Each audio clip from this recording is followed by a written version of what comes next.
चाहती हूँ। 1. Kublai Khan Mongol शासक चंगेज खान का पुत्र व मंगोल साम्राज्य का एक शक्तिशाली शासक माना जाता है। कुबलाई खान ने चीन में युआन वंश की स्थापना की। उसने लिसिद्वावसिष्ट्रियल ईस्वी में शासन संभाला। मां उसका शासन डीनोसबर्न से शोर ईस्वी तक चला। इस प्रकार उसने लगभग 36 वर्षों तक शासन किया। वह चीन पर शासन करने वाला पहला विदेशी शासक था। उसने बीजिंग को अपनी राजधानी बनाया। कुबलाई खान एक कुशल प्रशासक था। उसने पूरे चीन को एकजुट करने का प्रयास किया, लेकिन उसका शासन सभी के लिए समान नहीं था। उसने समाज को 4 वर्गों में बांट दिया। वेस्ट मंगोल सबसे ऊंचे वर्ग में रखे गए। पोर्स चीनी जनता को निचले वर्ग में रखा गया। ऐसे इससे चीनी लोगों में असंतोष फैल गया। चीनी अधिकारियों को बड़े पद नहीं दिए जाते थे। जनता पर भारी कर लगाए गए। कर न देने पर कठोर दंड दिए जाते थे। कई जगहों पर जबरन श्रम कराया गया। विद्रोहों को बलपूर्वक दबाया गया। इन कारणों से लोग उसके शासन को अत्याचारी मानते हैं। फिर भी उसके शासन में कुछ अच्छे कार्य भी हुए। उसने व्यापार को बढ़ावा दिया।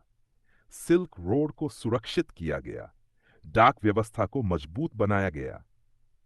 कागजी मुद्रा का प्रयोग बढ़ा। सड़कें और पुल बनाए गए।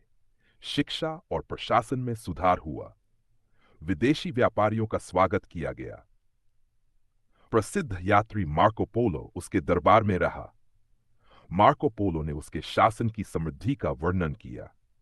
कुबलाई खान कला और संस्कृति का समर्थक था। उसने धार्मिक सहिष्णुता अपनाई।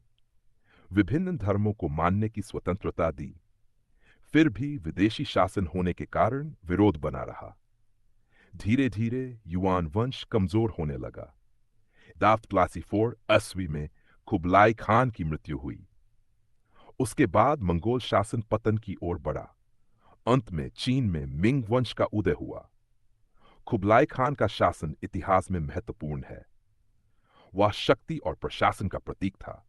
साथ ही वह भेदभावपूर्ण नीतियों का उदाहरण भी है। उसका जीवन हमें शासन की जिम्मेदारी सिखाता है। समानता के बिना शांति संभव नहीं होती। अत्याचार से साम्राज्य टिक नहीं पाता। इतिहास हमें गलतियों से सीखने का अवसर देता है। कुबलाई खान का शासन इसका प्रमाण है। हमें इतिहास को समझकर आगे बढ़ना चाहिए। इसी सीख के साथ मैं अपनी बात समाप्त करती हूं। धन्यवाद। अगर चाहो तो मैं इसे और